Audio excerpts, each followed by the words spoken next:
Christo, thank you very much for your patience. We had to take that media briefing by the DA outside Eskom live as quickly as we could because, we are, after all, a live television news channel. But thanks for staying with us. Now, let's go back to the Northern Cape. Christo, you were telling us how widespread the drought is and how challenging the situation is there in the Northern Cape. As I've said earlier, the central part of South Africa faced serious drought now for the past 6 to 7 years. And as you know, this area is famous for its wool exports, for its livestock production, and it's critical that we keep those farmers in production so that we keep food inflation intact. We've seen a little bit of rain falling in certain areas, and we really feel blessed about it. Remember, water is the lifeblood of the farming sector, and we need to really appreciate it when it rains and make the most of it. However, the little rain that has fallen will not keep the farmers going. We need lots more rain, and we really need some intervention to keep those farmers financially afloat. Now, Christo, we know that we don't really control how much rain we'll get. We are in a dry country. Climate change is affecting all of us in the world. Short of that, what kind of interventions would you think the farmers need? I think we need a multi-pronged approach. One, at a policy level, we must make sure that our Department of Water Affairs, our Department of Agriculture, Department of Land Reform, that all of these departments work together so that we ensure continuous water supply. And I know farmers on dry land are really dependent on rains.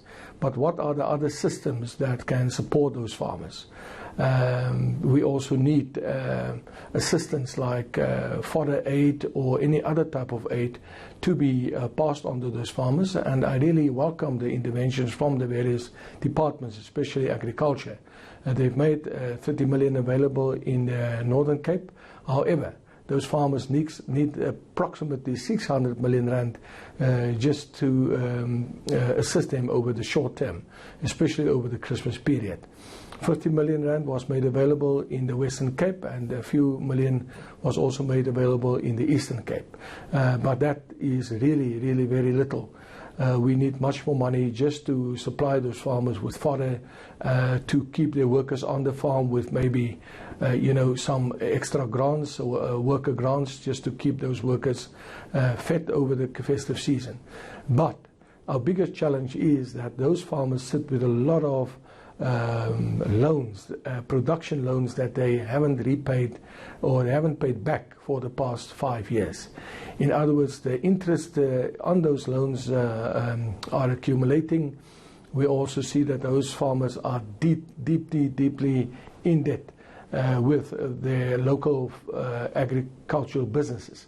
And that's why we need greater intervention from government. We've estimated approximately 5 billion rand guarantee fund just to assist those farmers with their financial obligations so that we keep the financial system intact. That doesn't implode, because those farmers, they go to the agribusinesses. The agribusiness again goes to the banks for funding.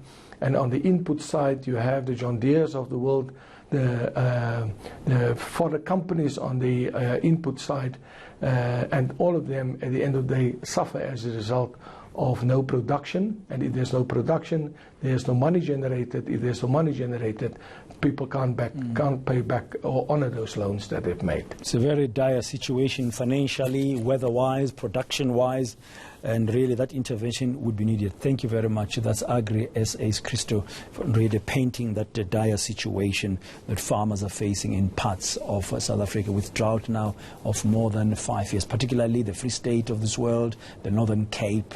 We know it's also badly affected, and the Eastern Cape.